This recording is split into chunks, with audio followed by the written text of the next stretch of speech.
السلام علیکم سامعین، 11 شعبان المعظم کی تاریخ شروع ہو چکی ہے، 30 جنوری ہے۔ خبر کا عنوان ہے علماء مظاہر علوم سہارنپور کا کیرانہ اور پانی پت کا دورہ۔ اس دورے میں مظاہر علوم کے تخصص فی الحدیث کے استاد حضرت مولانا مفتی محمد اسرار صاحب دامت برکاتہم العالیہ، اسی طرح مظاہر علوم کے ہی شعبہ تجوید کے استاد حضرت مولانا قاری المقری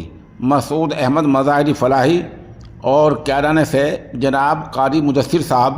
اور یہ نامہ نگار اس دورے میں شریک رہے ہیں۔ علماء مظاہر علوم کا یہ وفد پہلے کیرانہ کے جامعہ رحمت العلوم پنجیٹ پہنچا، جہاں ان لوگوں نے امتحانات لیے۔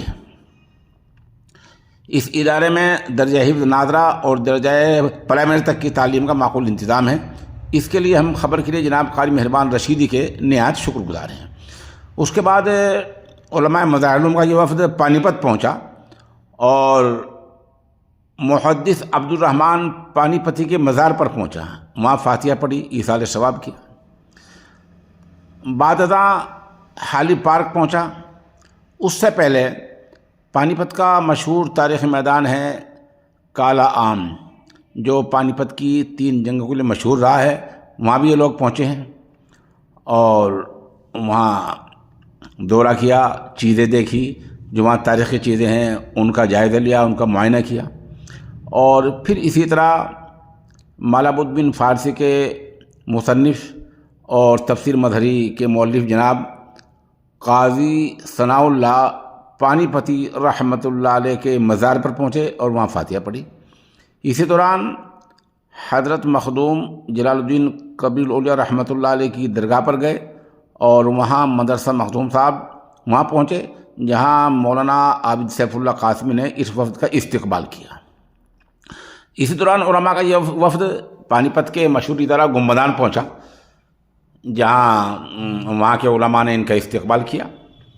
اور درگاہ قلندر صاحب پہنچا، جہاں کے وقف بورڈ کے افسران اور ان لوگوں نے استقبال کیا۔ تمام جگہوں کی تصاویر ساتھ ساتھ پیش کی جائے گی، اور آخر میں حضرت قاری المقری مسعود احمد مظاہری فلاحی کی تلاوت کلام پاک پیش کی جا رہی ہے، جو آپ نے پنجیٹ کے جامعہ رحمت العلوم میں کی ہے۔ بسم اللہ الرحمن الرحیم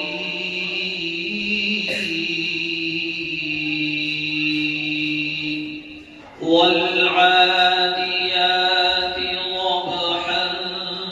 فالموریات قدحا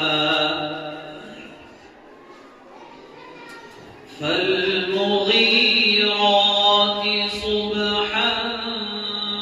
فأثرن به نقعا فأثرن به نقعا فوسطن به جمعا إن الإنسان لربه لكنود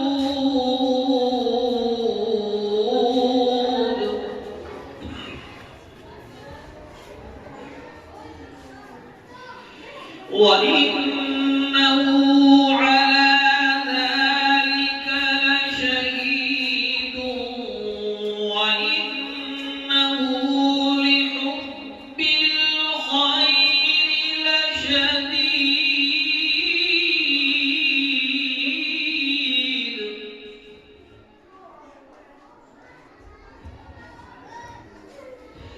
أفلا يعلم إذا بعثر ما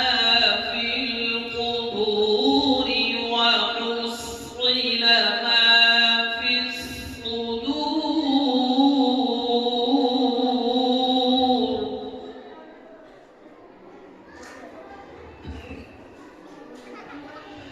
إن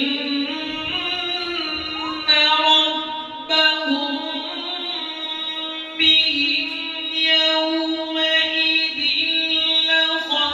لخبير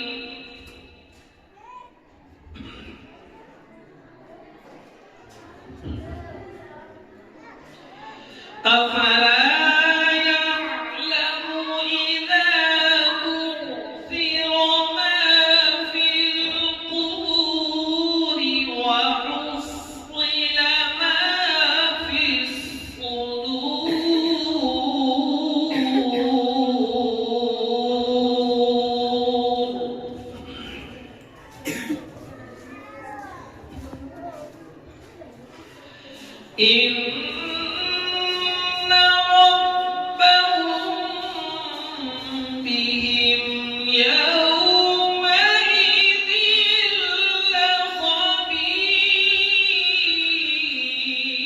لخبير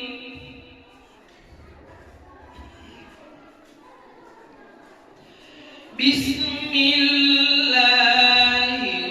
الرحمن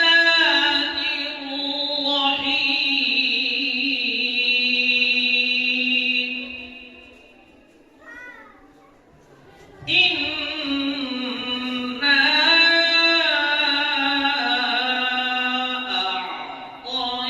أعطيناك الكوثر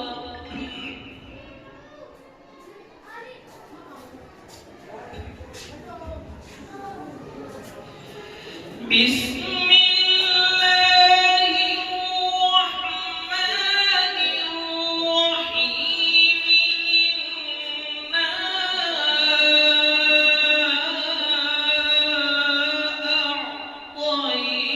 أعطيناك الكوثر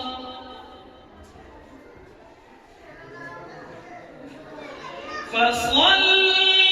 لربك وانحر إن شانئك هو الأبتر فصل لربك وانحر إن شانئك هو الأبتر صدق الله